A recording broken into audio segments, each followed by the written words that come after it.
Like, I don't have time for I got high standards. I'm a very independent woman. If you're coming into my life, you need to be an addition, because I'm whole. I got my best friend, I got my family, I got my health. I'm up. I got all my boxes checked. So if you come in the picture, you need to be an addition, not a subtraction, not a division. I accidentally girl bossed too hard, and now I have a real job with real responsibilities, and like people keep emailing me and asking me questions. Come in, bestie. You're gonna want to sit down for this. So you are being laid off. Oh, no. When they told me, I was like, you know, it's like really sad. Fit check. Let's make a TikTok before you go. Stop. Oh, I totally forgot. Your severance is karma. Oh. Just remember that you're the prize always. Say that one more time. Just remember that you are the prize. Yes. That's like his golden slogan for me. Yeah. And what does that mean for you in relationships when you're like, I'm the prize? What does that mean? It just means not compromising like my values, my happiness, my peace, not settling for less than what I know I deserve, and not being afraid to walk away from a situation if it's like no longer serving me. The conversation about the modern, independent woman who frequently ends up alone has given rise to the notion in the minds of contemporary women that they are a prize in a partnership. I wonder now, if you were a treasure, why isn't anyone trying to win you? Why aren't you getting rung up? Every prize has rivals vying for it, but you are not a prize if no one is vying for you.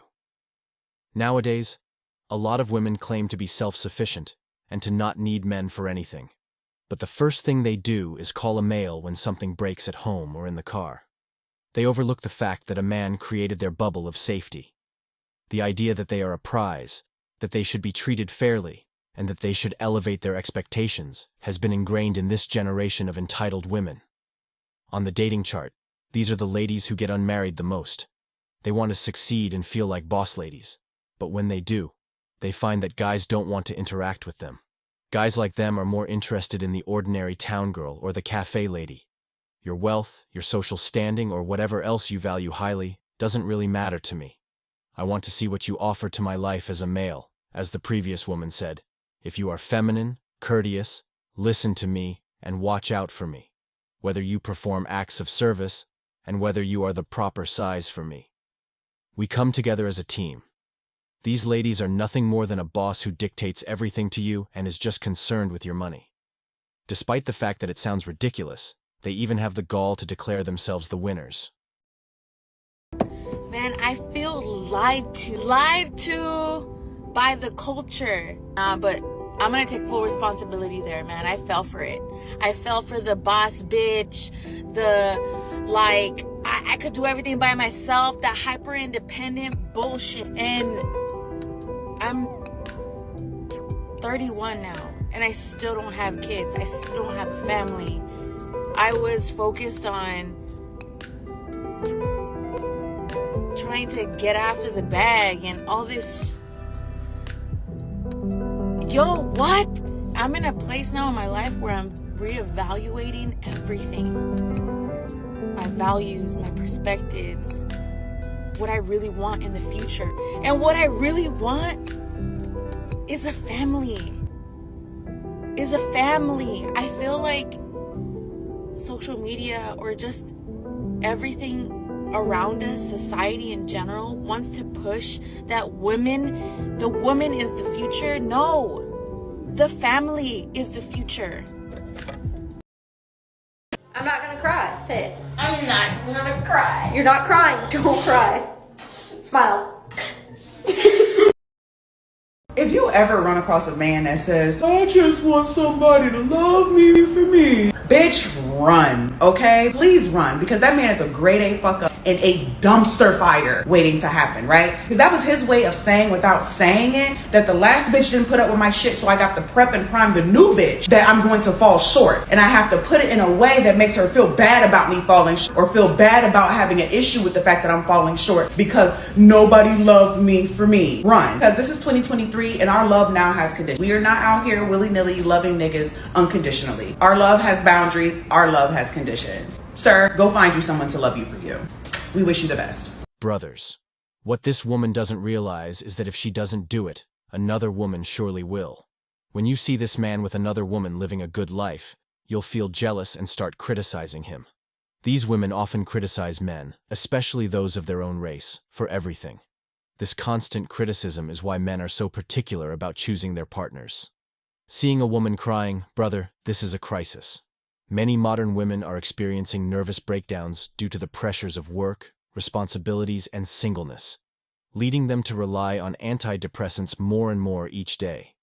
Women frequently form support groups to help each other through these tough times. You often hear them say, I have my family, my friends, because they rely on their support network. This issue becomes even more pronounced in their 30s, as they become more aware of the passing time. Women who once embraced being a boss lady now feel deceived because they realize the ticking of their biological clock. They understand they need to find a partner soon to start a family, or risk ending up childless or alone. That's why their standards often change at 30. They no longer want to waste time. After spending time with men who offer little more than fleeting excitement, they seek a provider who can offer financial security. They are now ready to be wives.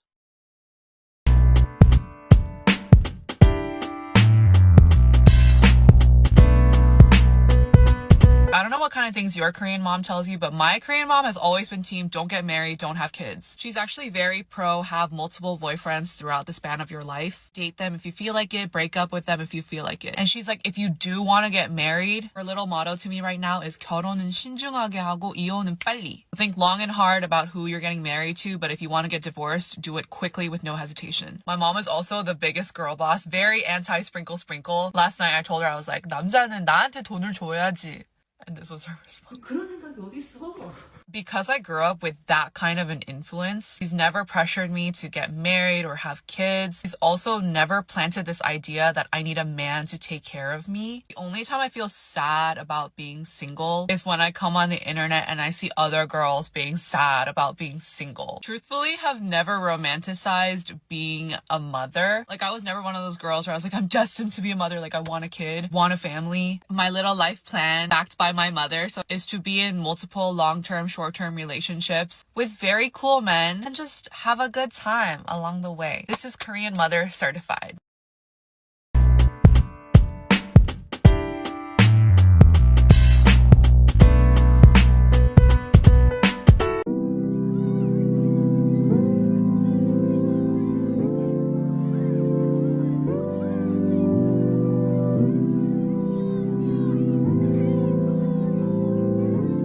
If you're such an alpha male, but you can't even afford a $500 dinner, go hunt and catch me a deer and kill it with your bare hands. But you won't, because you're a pussy. Wait, let me ask you a question. Do you drink sparkling water? No. Are you afraid of bubbles? Don't antagonize me, my blood pressure's rising. Oh, the thing that pisses me off the most? All these dorks that slide into my DMs. And they say things like, hi, beautiful, do you have Snapchat? Of course I ignore them. When you ignore them, they call you a bitch. The fuck you expect me to say? I do not know you, you pathetic loser. I do not want to receive dick pics from you, okay? It's haram. If you want a chance with me, you pick me up with your spaghetti and you take me out on a proper dinner. Wear a suit, be a respectful gentleman, and don't expect to take me home that night. Bitch, I cost more than a $50 dinner at the Cheesecake Factory. Even hookers cost more than that. Don't be a broke bitch. Almost like that's how dating is supposed to work. And I am proud because this poor girl in September was fucking heartbroken. And now I'm able to date. And not that I need to justify myself. I've been on 3 first dates. Hasn't gone any further than that. Haven't even been intimate. So yeah, I'm going on a first date on Friday night and I am proud and I'm excited and I can't wait to give you guys the update. Be able to date 4, 5, 6. Are you serious? That's not how a wholesome woman's supposed to be. A wholesome woman? Get out of here. Like, what? When I met you, that's not how you was. You told me that you was a good woman. All right? I cook for you. I do everything you asked me for. Like, anytime you want a bill paid. We are not married. We are not married. And here you go. You supposed to date with intentions of being married. All the things you want to do. You the one who jump and do those things. Are you serious? No, you asked me to do them. Okay. And now you're going out tonight? And you do them. So are you going? You don't have to do Who are you going out with? Because it's not me. You called me over here. It's not me. That's none of your business. I brought gifts and everything for you upstairs. Okay. And why are you bringing it back up? Because you're going out with another guy. You can take the gifts with you. I mean, what? It's giving. Why am I not good enough? Why am I not good enough? Control you. You ask me for these things and I do it for you. You're not good. Because if I was good enough, you wouldn't be with 3, 4, 5 other guys. I love this video. Please watch this video because I feel like it's the perfect example that I rarely see of a woman who has broken out of the patriarchal matrix and is not affected by being slut shamed. And slut shaming has always been a powerful tool used against women in order to control us, in order to shame us. And this is a woman who has a very clear understanding that being slut shamed holds no power unless you let it. And I never see that. I never see that. And I mean, according to the caption of that video, they're not exclusive. They're not in a monogamous relationship. So she is free to do whatever she wants. Yet a lot of the times when a woman exercises the freedom of not being exclusive to someone, a partner she has will slut shame her in order to control her exercising that freedom. And I just love seeing a woman be so unaffected by it. It's like those words have zero value. They don't touch me at all. That is, honestly, I could cry, girl. I could cry. It's just so beautiful to see. Like, I'm being so serious right now. I love seeing a woman that is so unaffected by a man slut shaming her. Because it just goes to show that those words have no power unless you give them power. And especially within the context of this situation where, like, they're not exclusive. I love to see it and I want to see more of it. I want to see more of it. I'm convinced that there are several types of men that every woman will date in their early 20s. In no particular order. First, we've got the athletes. This most likely comes around when you're in college. Initially, you're so excited because how fun is that? You get to go to like football games and cheer on your significant other. And then it becomes not fun very quickly. There will be the toxic men. If you only date one, good for you. If you're like me, you'll date like 4 or 5. Because I really can't learn my lesson that easily. These guys are fun. They can also fall into the category of athlete, by the way. But you kind of hate them, you kind of love them. It's that cat and mouse game. It's entertaining. It's like a freaking soap opera. The ups and downs. They're hot, they're confident. Then naturally you realize how expensive therapy is. And you decide it's best to stay away from those from now on. There are the older men. This can range anywhere from 5 to, 15, 20 years older than you. But they wine and dine you, they take you to nice dinners, you fall in love with them, and then you realize that they're like 40 and single for a reason. But it was fun. There will be a serviceman, military, cop, firefighter, nurse. Personally, I've gone through a little bit of a military phase, but I live in DC, can you blame me? Walking around the bar with their fresh haircuts and big muscles and nice posture, I mean, there will be a medium ugly simp. Because once you've gone through all of that trauma, you'll need someone to restore your faith in men. This will look like someone who fits all of your boxes. They went to a good school, they have goals in life, they come from a good family. Check all the boxes except they're a little ugly.